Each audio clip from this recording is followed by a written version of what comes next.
Hello dear friends, welcome to MK legal Shiksha the way of learning.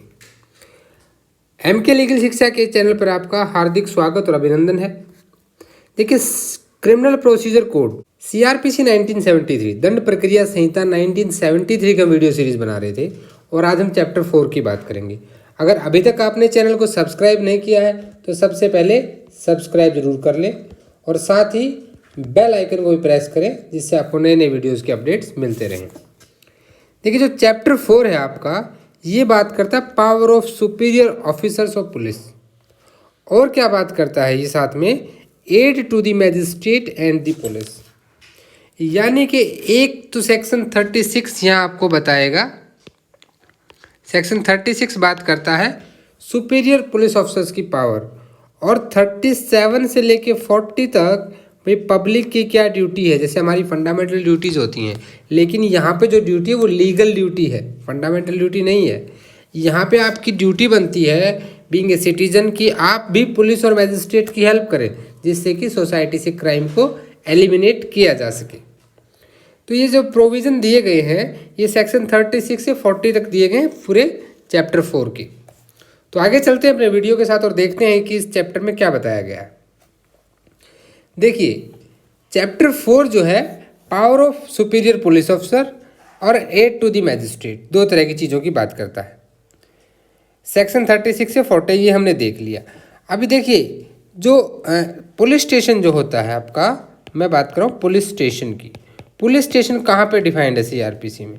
मैंने उस दिन आपको बताया था भी, इसका सिर्फ आप एस पकड़ के चलिए, उसके बाद 2 लगा दिए डेफिनेशन 2 में, 2S में। और officer in charge of police station कहाँ है? Officer in charge of police station ये आपका 2 के, आपको यहाँ कुछ नहीं करना, यहाँ ओ को पकड़ने चला हो, यहाँ लगा देना 2 के ओ में है। ये तो होगी इनकी डेफिनेशंस। देखिए, ऑफिसर इंचार्ज को क्या बोलते हैं? हम एसएचओ भी बोलते हैं।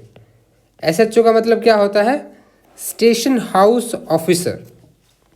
और ये सेक्शन 36 जो है यहाँ एक ही बात कहता है कि जो पुलिस है, पुलिस ऑफिसर की जो पावर है सुपीरियर पुलिस ऑफिसर की, वो पावर उसके अंदर स्टेशन हाउस ऑफिसर की ही है। बट उसका जो लोकल लिमिट है, जैसे आपका भाई एसएचओ साहब तो एक थाने के हैं, उसके ऊपर जो डीएसपी बैठे हैं वो पूरे सब डिवीज़न को देख रहे हैं, एसपी साहब डिस्ट्रिक्ट को देख रहे हैं, तो उनके अंदर भी वो सारी पावर्स मानी जाएंगी जो एक एसएचओ के पास होती हैं, लेकिन वहाँ लोकल लिमिट बढ़ जाती है उनकी।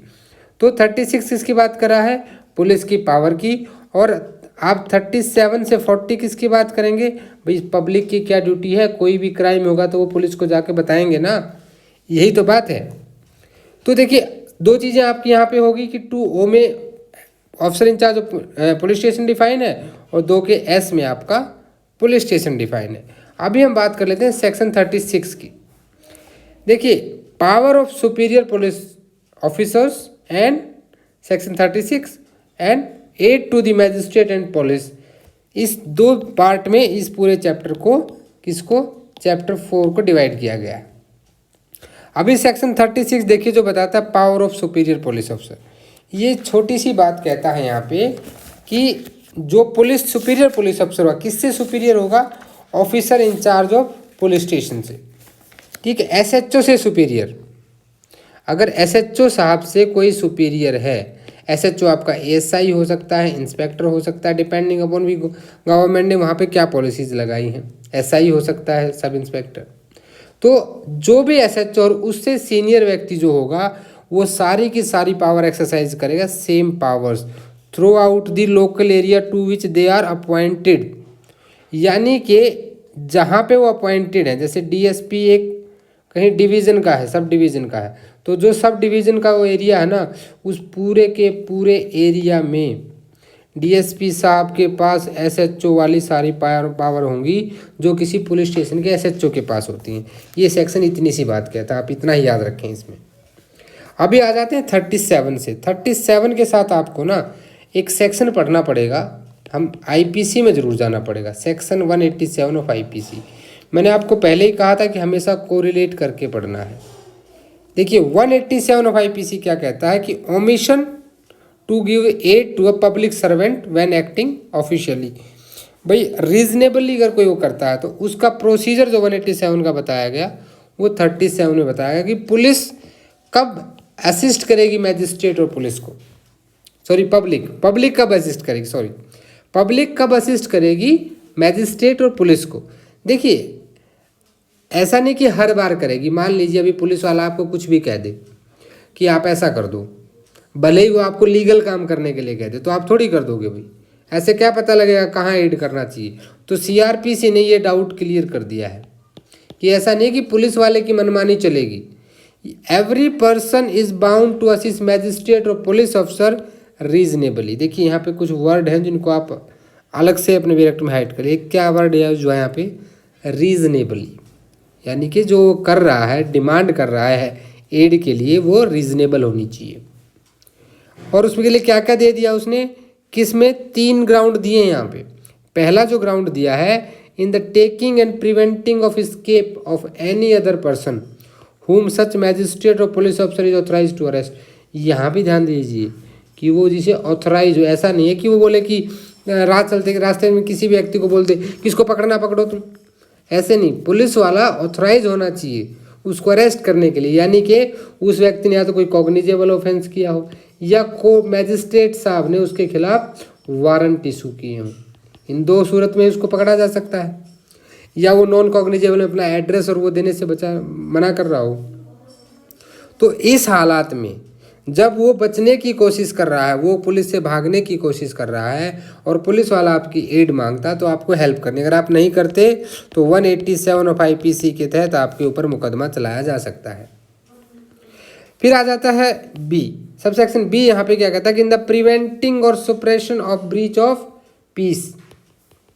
किसका ब्रीच, पीस का ब्रीच, ठीक है, इसको हटा देते हैं थोड़ा। हाँ, सेकंड क्या है, जहाँ पे ब्रीच ऑफ पीस होता हो उस हालत में, यानी जब 144 लगी हुई है और तब भी अगर आप उसकी हेल्प नहीं करते तो 187 आईपीसी आप पे लागू होती है। नेक्स्ट आपका ग्राउंड यहाँ पे आता है कि in the prevention of any injury attempted to be committed, यानी कि जब प्रॉपर्टी, कोई पब्लिक प्रॉपर्टी जैसे railway, canal, telegraph, public property, गांव में कैनाल है, नहर है, उसको कुछ लोग तोड़ रहे हैं, नुकसान पहुंचा रहे हैं, तो उस वक्त भी मैजिस्ट्रेट या पुलिस आपसे एड मांग सकते हैं। You are bound by law in IPC 187 to help them, to aid them. ठीक है, तो ये तो हो गया ग्राउंड की कहाँ कहाँ होगा। तो खाली ये 3 ग्राउंड आपको याद रखने हैं। ये चैप्टर एग्जाम के लिए भले ही ज़्यादा इंपॉर्टेंट ना हो, लेकिन यहाँ पे आपकी कई सारी ऐसी बातें हैं जो नॉलेज के लिए आपके लिए बहुत ज़रूरी है, जो रिलेटेड हैं बाकी चैप्टर्स के साथ। अभी आ जाते हैं सेक्शन 38 पे कि भाई वहाँ तो हमने किसकी हेल्प की, हमने पुलिस की हेल्प की जी, और हमने मैजिस्ट्रेट साहब की हेल्प की। अब इन 2 के अलावा अगर कोई आ जाए तो, यानी कि aid to person other than police अफसर एग्जीक्यूटिंग वारंट, क्योंकि वारंट तो कोई और व्यक्ति भी एग्जीक्यूट कर सकता है। उस हालात में क्या होगा, देखिए जहाँ कहीं भी कोई वारंट डायरेक्ट किया जाता है किसी व्यक्ति को अदर देन पुलिस अफसर की, इस वारंट का एग्जीक्यूशन आप कर दो, कोर्ट की डिस्क्रिप्शन है ये।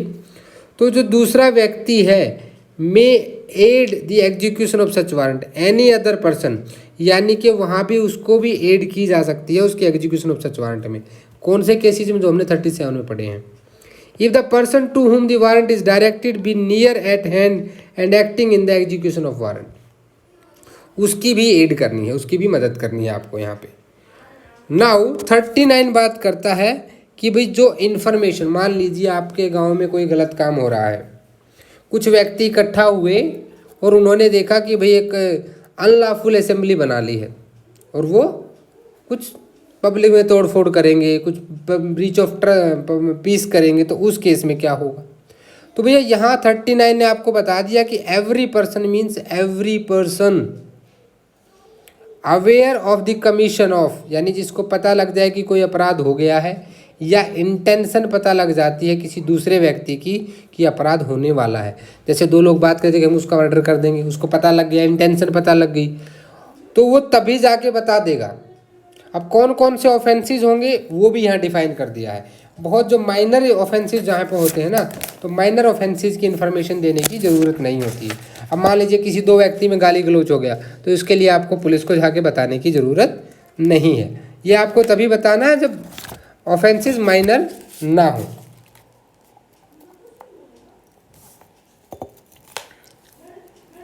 ये बाउंड ड्यूटी है बताना। अब कौन कौन से सेक्शन है वो देखिए। सेक्शन 121 से 126 और 130। देखिए आपका सेक्शन 121 से 130 ये किसके बारे में बात करता है? ये बात करता है चैप्टर 6 ऑफ आईपीसी। ये आईपीसी के सेक्शन है सारे। यहाँ से आगे आप क्या पढ़ेंगे? आईपीसी पढ़ेंगे। आईपीसी की धाराएं बताई गई हैं। ऑफेंस अगेंस्ट द स्टेट, ठीक है, ऐसे कोई ऑफेंस अगेंस्ट द स्टेट होते हैं जो चैप्टर 6 में बताए गए हैं, जहाँ पे सिर्फ 121 126 सेडिशन का चार्ज हो गया, प्रेसिडेंट के खिलाफ कॉन्स्पिरेसी होगी, तो वो सारे के जितने ऑफेंसेज हैं वो आपको उनसे रिलेटेड अगर कोई इन्फॉर्मेशन आपके पास है, उनके कमीशन की, उनके इंटेंशन की, तो आपको जाके बताना है, इन्फॉर्मेशन देनी है। अगर 143, 144, 145, 147 एंड 148 इनसे रिलेटेड कोई ऑफेंस हो। 143 किसकी बात करता है? अनलॉफुल असेंबली की बात करता है, यानी कि मेंबर ऑफ अनलॉफुल असेंबली का कोई बन जाता है। जहाँ पे अनलॉफुल असेंबली होगी तो वहाँ कुछ ना कुछ वो लोग इलीगल भी करेंगे। तो जहाँ पे कुछ इलीगल हो रहा है, इन धाराओं के तहत पब्लिक ट्रैंक्विलिटी अगर कहीं पे डिस्टर्ब हो रही है, तो चैप्टर 8 में जो प्रावधान दिए गए हैं और आपको उस ऑफेंस का पता लग जाता है, तो भी आपको इन्फॉर्मेशन देनी है। नाउ सेक्शन 161 से 165, देखिए इसको हालांकि ज़्यादा याद करने की ज़रूरत नहीं है, क्योंकि देखिए ये बात करता है आपका चैप्टर 9 ऑफ आईपीसी, जो कहता है ऑफेंस अगेंस्ट और by public servant. Public servant कहाँ डिफाइन है, ये भी साथ में देखिए, जब भी कुछ पढ़ें तो साथ साथ लिंक कर लें। सेक्शन 21 ऑफ आईपीसी कि कौन पब्लिक सर्वेंट, टोटल 12 कैटेगरीज वहाँ पे दे रखी हैं, उसको आप पढ़ लें। वो वहाँ से बहुत सारे क्वेश्चन बनते हैं आईपीसी के। देखिए जब भी ऐसे वर्ड्स आते हैं ना, तो उससे रिलेटेड पढ़ते रहिए। उसमें क्या होगा कि आप डिफरेंट बेरेक्ट खोल के देखेंगे और आपका माइंड इस चीज़ को अडॉप्ट कर लेता है कि you have to link the CrPC with IPC and with evidence. You have to link all these three, CPC, IPC, CrPC. तो जब इनको आप लिंक करने लगेंगे और आपका माइंड ये अडॉप्ट कर लेता है, तो वो लिंकेज से क्या होता है ना, मेमोरी के फैक्ट भी लिंक हो जाते हैं और आपको जो मेमोराइज होती हैं चीज़ें ज़्यादा अच्छे से मेमोराइज होती हैं। अब देखिए ये क्या है जो आपका अभी प्रिवेंशन ऑफ करप्शन एक्ट बन गया है। क्या बन गया है? Prevention of corruption act. Anti corruption bureaus हैं इसके लिए। तो प्रिवेंशन ऑफ करप्शन एक्ट की वजह से अब क्या है, ये सेक्शन आईपीसी से रिपील कर दिए गए हैं। अब ये सेक्शन आईपीसी में नहीं है। ये 1988 में जब एक्ट बना था, उस टाइम इन सेक्शंस को रिपील कर दिया गया था। ये कहता है कोई इलीगल ग्रेटिफिकेशन होता है रिश्वत लेना, इलीगल पैसे लेना किसी से, अगर इससे रिलेटेड है तो भी। देखिए अब यहाँ पे हमें क्या क्या पता लगा कि आईपीसी में ये हट गया है। अब इनका प्रावधान कहाँ दिया गया? प्रिवेंशन ऑफ करप्शन एक्ट में दिया गया है, ठीक है। और पब्लिक सर्वेंट की जो डेफिनेशन है वो कहाँ दी गई है? Section 21 of IPC. हर चीज़ के साथ आपके मल्टीपल क्वेश्चंस आपके तैयार होंगे। फिर आ जाइए सब क्लोज सेक्शन 4 बोलता है यहाँ पे कि भाई 272 से लेकर 278 तक। देखिए 272 से 278 क्या बोलता है? Adulteration in the food and drug. जब कोई भाई मिलावट कुछ कर देता है, ठीक है, ये आपका कहाँ दिया गया है? चैप्टर 14 ऑफ आईपीसी में, जहाँ पे offence affecting the public health, safety, convenience, decency and moral की हमने बात की थी ना कि 5 अलग अलग चीज़ें हैं। तो यह 272 से 278 तक जो बात की गई है वो भी सोसाइटी के अगेंस्ट ये बहुत बड़ा अपराध है कि खाने और दवाइयों में अडल्ट्रेशन करना, कुछ मिला देना, ठीक है। तो यहाँ तक आपका आ जाता है। 278 तो कई बार आता है कि भाई अगर कोई एटमॉस्फेयर को, इन्वायरमेंटल जो एनजीओज होते हैं वो इस चीज़ को लेकर आते हैं कि जो एटमॉस्फेयर को इनॉक्सियस बनाते हैं हेल्थ के लिए, वॉलंटियरली को विसिएट करता है एटमॉस्फेयर को, तो उस पर 278 की धारा लगती है और उसको क्या यहाँ पे है, उसको यहाँ पे फाइन हो सकता है 500 रुपये तक का। चलिए फिर आ जाते हैं 302, 303, 304। इनमें तो कोई डाउट ही नहीं होना चाहिए। आपका 304 क्या है? ये बात करता है punishment for culpable homicide not amounting murder. 302 murder है ही। 303 है जब कोई आपका मर्डर बाय लाइफ वर्डिक्ट, यानी कि कोई भी ऑलरेडी लाइफ इम्प्रिजनमेंट काट रहा है और जेल में ही मर्डर कर दे, ठीक है। लेकिन यहाँ आप देखिए इसके साथ साथ एक और चीज़ आपको याद, जैसे आपने देखा यहाँ पे 303, इन पॉइंट्स को मिस मत कीजिए जो मैं बता रहा हूँ आपको। IPC 303, यानी कि सेक्शन 303 जो बात करता है punishment of for murder by life convict. तो इसका एक केस मैंने आपको जब हमने वीडियो बनाया तो हमने बात की थी IPC में। अगर आपने वीडियो नहीं देखा है तो उसका लिंक डिस्क्रिप्शन में भी है। मिथु Singh versus state of Punjab, ये किससे रिलेटेड बता रहा हूँ मैं, ये देखिए मैं जिससे रिलेटेड बता रहा हूँ उसको आप ध्यान रखिएगा। 303 से लिंक है ये केस। क्यों लिंक है? क्योंकि यहाँ पे इसको अनकॉन्स्टिट्यूशनल बताया गया था और ये कई बार पूछा जाता है। देखा MCQ का आपका मैंने 1 नंबर तो यहाँ पे पक्का कर दिया है। ये केस याद रखिए, 303 को भी याद रखिए, ठीक है। ये इस टाइप की सारी चीज़ें बहुत काम आती हैं आपके। फिर अगला आ जाता है 364, जहाँ पे किडनैपिंग की जाती है फॉर रैंसम। देखिए किडनैपिंग आपका कहाँ 359 से हालांकि शुरू हो जाता है। 359 में डेफिनेशन दी गई है, 360 में किडनैपिंग फ्रॉम इंडिया है, फिर 361 में किडनैपिंग फ्रॉम लॉफुल गार्जियनशिप। 361 बहुत मोस्ट इंपॉर्टेंट सेक्शन हो जाता है, लेकिन आपको 39 के संदर्भ में याद रखना है 364A। और 364A जो है ये कब डाला गया था? ये 1993 में इंसर्ट किया गया था। देख लीजिए ये बातें मैं आपको जो बता रहा हूँ सारी नोट कर लें, 1993 में। इसी तरह से इंटरलिंक करना है आपको।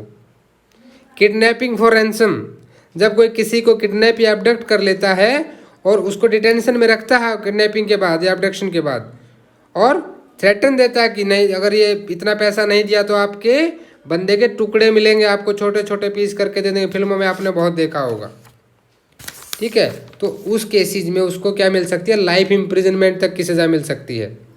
डेथ, लाइफ इम्प्रिजनमेंट एंड और साथ में फाइन भी लायबल होगी। ये कॉग्निजेबल ऑफेंस होता है, नॉन बेलेबल होता है। कोर्ट ऑफ सेशन इसको ट्रायल करते हैं। देखा एक साथ आपने कितनी चीज़ें पढ़ ली। आपने पढ़ लिया कि 364A, बाकी सभी सेक्शन का आपको ये खुद करना है। मैं आपको ये होमवर्क दे रहा हूँ, ये सोच लीजिए 364A क्या है, पनिशमेंट क्या है इसमें देखिएगा। इसमें पनिशमेंट क्या है भाई? डेथ है, लाइफ इम्प्रिजनमेंट है और उसके साथ में क्या है? फाइन है, फाइन भी है, और में नहीं है फाइन, फाइन भी है। और क्या है? ये कॉग्निजेबल ऑफेंस है, नॉन बेलेबल है, बेल नहीं मिल सकती। ट्रायल कौन करेगा? कोर्ट ऑफ सेशन इसको ट्रायल करेगा। ये चीज़ कहाँ दी मिलेंगी आपको? ये भी देखिए साथ साथ याद रखना, ये शेड्यूल 1 ऑफ CRPC में दे रखी हैं। तो हर सेक्शन को ऐसे याद करेंगे तो वो सेक्शन आपको याद हो जाएगा।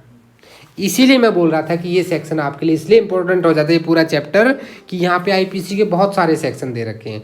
इस चैप्टर की नॉलेज तो मिलेगी ही मिलेगी, साथ साथ आपको इसकी भी नॉलेज मिलेगी कि ये IPC के सेक्शंस के प्रावधान क्या है।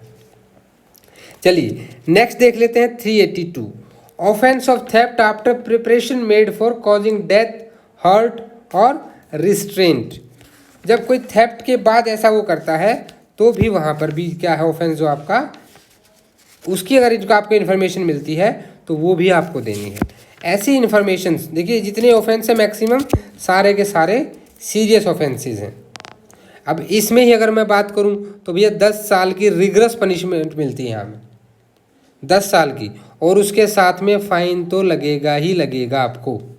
ये भी कॉग्निजेबल है, नॉन बेलेबल है। और इसको ट्रायल कौन करता है? Judicial magistrate first class. हमने ट्रायल पढ़ा था पिछले वाले चैप्टर में, चैप्टर 3 में पढ़ी थी ना पावर ऑफ कोर्ट्स। वहाँ हमने क्या पढ़ा था कि हाई कोर्ट करेगा, कोर्ट ऑफ सेशन करेगा, और भाई बाकी के लिए आप क्या देख लो, आप देख लो शेड्यूल 1 ऑफ CRPC। और CRPC पढ़ने से पहले शेड्यूल 1 को एक बार जरूर पढ़ लें, इससे आपको चीज़ें और अच्छे से याद रहेंगी। Then we will talk to 392 से 399। देखिए 392 से क्या स्टार्ट होता है? पनिशमेंट स्टार्ट होती है किसकी? रॉबरी की, और 399 तक जाती है तो रॉबरी और डकैती की बात करता है। अगर आपको पता है कि कोई रॉबरी करने वाला है, डकैती करने वाला है, तो भी आपको तुरंत आपको इन्फॉर्मेशन देनी पड़ेगी। नेक्स्ट आ जाता है 409। ये criminal breach of trust by public servant है। क्रिमिनल ब्रीच ऑफ ट्रस्ट ऐसा नहीं है कि किसी का भी हो, ये किसके द्वारा क्रिमिनल ब्रीच है? ये भी पब्लिक सर्वेंट है। जैसे कोई आपका बैंकर हो गया, मर्चेंट हो गया, या कोई एजेंट हो गया। तो देखो भाई जब पब्लिक सर्वेंट के ऊपर तो सब कुछ भरोसा करते हैं, वही गलत करेगा तो यहाँ पे क्या है? लाइफ इम्प्रिजनमेंट मिल सकती है और क्या मिल सकती है? 10 साल की सज़ा। ठीक है, और ये भी आपका कॉग्निजेबल, नॉन बेलेबल और जुडिशियल मैजिस्ट्रेट फर्स्ट क्लास। ये मैं सबका नहीं करूँगा, ये चीज़ें आप अपने से लिख लें अपने बेयर एक्ट में, आपके बहुत काम आएंगी। मैं बता रहा हूँ, ये एग्ज़ाम में आप इन चीज़ों को याद करोगे कि सर ने ऐसे बताया था, तो देखिए कितनी हेल्प हो रही है हमारी। अभी 431 से 439 ये क्या बात करता है कि भी mischief by injury to public road, bridge, river. ठीक है, आपने इस टाइप की चीज़ों को हानि पहुंचा दी आपने। ठीक है, मिसचीफ अगेंस्ट द प्रॉपर्टी, तो उस केस में क्या होगा? हालांकि एक बेलेबल ऑफेंस होता है और इसको भी जुडिशियल मैजिस्ट्रेट फर्स्ट क्लास देखता है। 449 एंड 450 हाउस ट्रेसपास की बात करता है। 456 से 60 लर्किंग हाउस ट्रेसपास। लर्किंग क्या होता है? आपने अगर कोई हरियाणा का तो समझ जाएगा, पाड़ लगाना। ठीक है, ये तो मैंने हरियाणवी में लिख दिया, वैसे होता है सेंध लगाना। ठीक है, हिंदी में सेंध लगाना बोलते हैं, ऐसे बोलते हैं हरियाणवी भाषा में भी। रात को घर में पाड़ लगा दिया किसी के, तो पाड़ लगाना या सेंध लगाना, उसको लर्किंग हाउस ट्रेसपास बोलते हैं। आपने देखा पड़ोसी के घर में कोई सेंध लगा रहा है, तो you have to inform, it is your legal duty. फिर आपका 489A से लेके 489E तक, ये दोनों इंक्लूड हैं। ये किसकी बात करते हैं? ये करेंसी की बात करते हैं। भाई करेंसी से तो बहुत आप मोदी जी को भूले ही नहीं होंगे। मोदी जी ने अभी तो इसमें बारे में तुरंत नोटबंदी कर दी थी, की थी ना। हाँ, तो ये क्या है? करेंसी की बात करते हैं। और जो ये है, ये 1899 में ऐड किए गए थे ये सेक्शंस, जैसे counterfeit of notes and currency. अगर आपको पता है कि कोई नकली नोटों का धंधा चला रहा है, ठीक है, तो उसका भी आपको इन्फॉर्मेशन देना है। Shall in the absence of any reasonable excuse the burden of proving which excuse shall lie upon the person so aware. तो आपके ऊपर ये बर्डन ऑफ प्रूफ आ जाता है। एविडेंस में पढ़ाना आपने 101 से स्टार्ट हो जाता है burden of proof. Indian evidence act देखा, यहाँ पे इंडियन एविडेंस एक्ट भी आ गया, तो उसी व्यक्ति को बर्डन ऑफ प्रूफ आ जाएगा कि भाई ऐसा क्या तुम्हारे पास रीजनेबल एक्सक्यूज है कि तुमने इसकी इन्फॉर्मेशन नहीं दी, जबकि तुम्हें पता था। किसको नहीं दी? नियरेस्ट मैजिस्ट्रेट और police officer of such commission to और इंटेंशन। या तो अपराध हो चुका था या फिर वो अपराध होने वाला था, किसी के इंटेंशन का पता लग गया। और for the purpose of this section जो टर्म ऑफेंस है ना, it include any act committed at any place out of India which would constitute an offence if committed in India. भाई जो ऑफेंस इंडिया से बाहर भी हुए हैं, और तो आपने आईपीसी तो पढ़ी ही है, इंट्रा टेरिटोरियल और एक्स्ट्रा टेरिटोरियल जुरिडिक्शन आपने पढ़ा है अच्छे से, तो आपको वहाँ तो सेक्शन 2, 3 और 4 में डाउट ही नहीं होगा। और जो ऑफेंस है कहाँ डिफाइन किया गया है? Section 40 of IPC. ये भी मैं आईपीसी की बात कर रहा हूँ। तो देखा आपने किस तरह से इंटरलिंक है दोनों चीज़ें। ये आपका सेक्शन 39 हो गया। अब आ जाते हैं सेक्शन 40 में। सेक्शन 40 कहता है कि भाई duty of officer employed in connection with the affairs of village. भाई ऐसा कौन हो गया? आपको माइंड में ये नहीं आना चाहिए कि ये किसी पुलिस अफसर की बात कर रहे हैं। देखिए, in the connection of village affairs कौन होते हैं? Members of the panchayat, sarpanch, आपके गांव का हेडमैन, लंबरदार जिसको कहते हैं, तो उसे भी कुछ सर्टेन रिपोर्ट देनी होती है। तो ड्यूटी ऑफ अफसर, ये ड्यूटी किसकी ड्यूटी बता रहा है? ये बता रहा है मेंबर्स ऑफ पंचायत की। और हरियाणा पंचायत एक्ट के अकॉर्डिंग आपको एक चीज़ और बता दूं कि सरपंच जो है वो भी आपका किस में आता है? मेंबर ऑफ पंचायत में आता है। एक हेडमैन होता है वहाँ पे, उसको भी ऑफिसर बोला जाता है, जिसे हम देसी भाषा में क्या कहते हैं? लंबरदार। कि भाई बड़ा लंबरदार बना फिर रहा है। लंबरदार को सब जानते हैं, नंबरदार भी बोलते हैं, लंबरदार भी बोलते हैं, अलग अलग। Every officer employed in connection with the affairs of village, affairs of village यानी गाँव के कामों के लिए। और every person residing in village. देखिए यहाँ ये जो ड्यूटी बताई किस किस की बता दी, यहाँ पे उस हर एक ऑफिसर की और हर एक उस व्यक्ति की जो उस गांव में रहता है। Shall forthwith communicate to nearest magistrate और officer in charge of nearest police station. या तो मैजिस्ट्रेट को इन्फॉर्मेशन देगा या पुलिस को देगा। विच एवर इज नियर, जो उसके पास है। ऐसा नहीं है कि कोर्ट दूर है तो वहाँ तक जो पहले पड़ता है। अगर थाना दूर है, मैजिस्ट्रेट पास है, तो मैजिस्ट्रेट को बता देगा, नहीं तो पुलिस को बता देगा। Any information which he may possess, कौन सी इन्फॉर्मेशन? देखिए यहाँ भी क्लियर कर दिया है, बिल्कुल यहाँ प्रोसीजर में क्लियर कर दिया कि कौन सी इन्फॉर्मेशन बतानी है। अगर कोई परमानेंट और टेम्परेरी रेजिडेंस आ जाता है, कोई notorious receiver, vendor of stolen property, यानी किसी डाकू भाई कोई चोर लुटेरा दिखा आपको जिसने गांव में आके डेरा लगा लिया और आपको डाउट हो गया कि गांव के बाहर जो आके जिसने डेरा लगाया है वो तो कोई मुझे लग रहा है चोरी करके लाया, उसके पास चोरी का सामान है, वो परमानेंट और टेम्परेरी हो सकता है उसका वहाँ पे, जैसे डेरा लगा लेते हैं गांव के बाहर, आपने देखा हो बहुत बार लोग आके गांव के बाहर डेरा लगा लेते हैं अपना, जो अपना टेंट लगाते हैं फिर चले जाते हैं 2-3 दिन में। अगर आपको लगता है कि उसके पास स्टोलन प्रॉपर्टी है तो ऐसे में भी आपको उसको भेजना है। स्टोलन प्रॉपर्टी हम कहाँ पढ़ते हैं, 410 से लेके 414 तक IPC। द रिजॉर्ट और any place with in the passage through such village of any person whom he know reasonably suspect to be a ठग। अब भाई वहाँ पे कोई ठग हो, कोई रॉबर हो, एस्केप्ड कन्विक्ट और प्रोक्लेम्ड ऑफेंडर, प्रोक्लेम्ड ऑफेंडर का हम 82 से 87 ऑफ CRPC में पढ़ते हैं। कोई प्रोक्लेम्ड ऑफेंडर अगर वहाँ पे आ जाता है, कोई रॉबर है, ठग है, जो प्रोक्लेम्ड ऑफेंडर कौन होते हैं, इश्तिहार मुतद अपराधी जिसको बोलते हैं, भाई जिसके पोस्टर लग जाते हैं कि भाई जिसने देखा हो इसको बताया, इन्फॉर्मेशन दी जाए, इनाम भी घोषित हो जाता है। जैसे गब्बर पूछता ना कि सांबा कितना इनाम रखी है सरकार हमारे ऊपर, ठीक है, तो ऐसे ही जो अपराधी होते हैं नामचीन अपराधी उनको प्रोक्लेम्ड ऑफेंडर बोलते हैं, जो भाग जाते हैं, जिनको फिर इश्तिहार के द्वारा पकड़ा जाता है।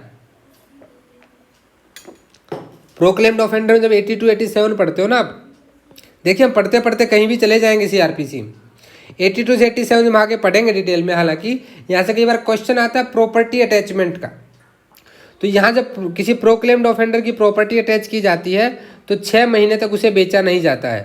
6 महीने कोर्ट देता है कि कोई दावा करने आ जाओ भाई कि अगर किसी को इस पर अपना क्लेम बताना है तो, और जिस दिन अटैच की गई थी डेट ऑफ अटैचमेंट से 2 साल के अंदर तक अगर वो प्रोक्लेम्ड ऑफेंडर कोर्ट आ जाता है और जस्टिफाई कर देता है अपने न आने का रीज़न, तो कोर्ट उसको उसकी प्रॉपर्टी वापस दे सकता है।